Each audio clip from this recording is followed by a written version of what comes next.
bench press seems to get demonized quite a bit by the functional movement crowd. In this video, I'm going to dive a little bit deeper and tell you and show you how it is so functional for everyone. I used to scour bodybuilding.com, T-Nation, when I first started training because I wanted the biggest bench press. I'd ask the biggest dudes in the gym to see what they were doing.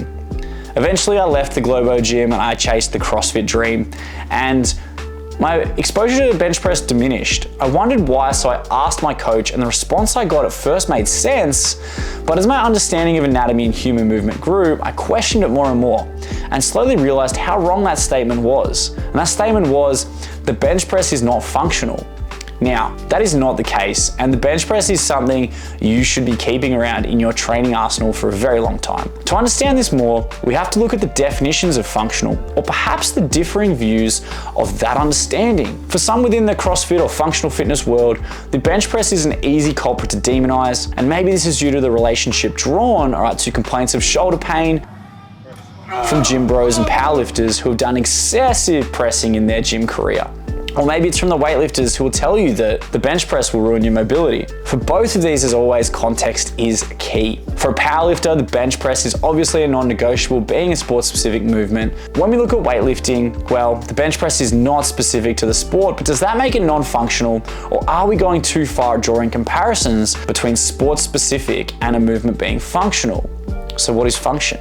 We can look at function in two different lights. We can look at the function and action of certain parts of our anatomy, being a muscle's ability to contract and integrate within our system during a movement, or the more common outlook, the functional significance of the movement within its constructed category. So for example, a powerlifter and a CrossFitter will categorize different movements, methods, and qualities differently from one another due to their own experiences and sport. This exact topic is something Milan discusses quite a bit in his strength training manual. This is where I believe these lines get blurred. For example, a weightlifter or a CrossFitter may not see the importance of training the bench press because they don't see the function of it within their own sport self-categorization. The old, I only need to clean and jerk. Why would I bench press? Yet if you watch this video here, Mudge can tell you a great way to implement it to help with your mobility. Or even this other video here, Dennis can show you how it can be leveraged for weightlifters to push the limits of their overhead strength. This is because we're zooming out of this functional movement categorization bias and looking at it through the simple lens of human movement. Let's go a little bit deeper. For the strength bias side of the house, the bench press involves the aid of a long list of muscles from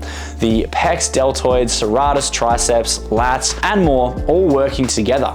That's a whole lot of function going on right there. And from developing athletes and the general public, there is a huge application for all to benefit. Let's take a look at the side of functional enthusiasts.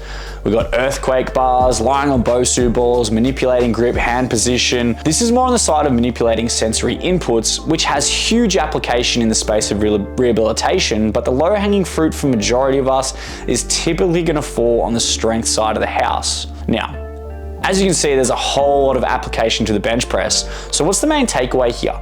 I think this sets the premise that all movements serve as a function to the human body and to the categorization of the chosen sport. So when looking at applying these, remove your sports bias and look at what the body may need.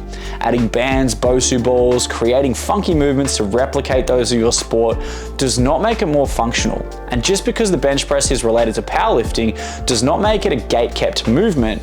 And just because powerlifters generally are larger and less variable humans, it does not mean the causation to this was the bench press alone. So load up the bar and get bench pressing. Now, if you had any questions on this topic or you had opinions you would like to share or discuss, I encourage you to leave a comment below. I'd love to chat with you all.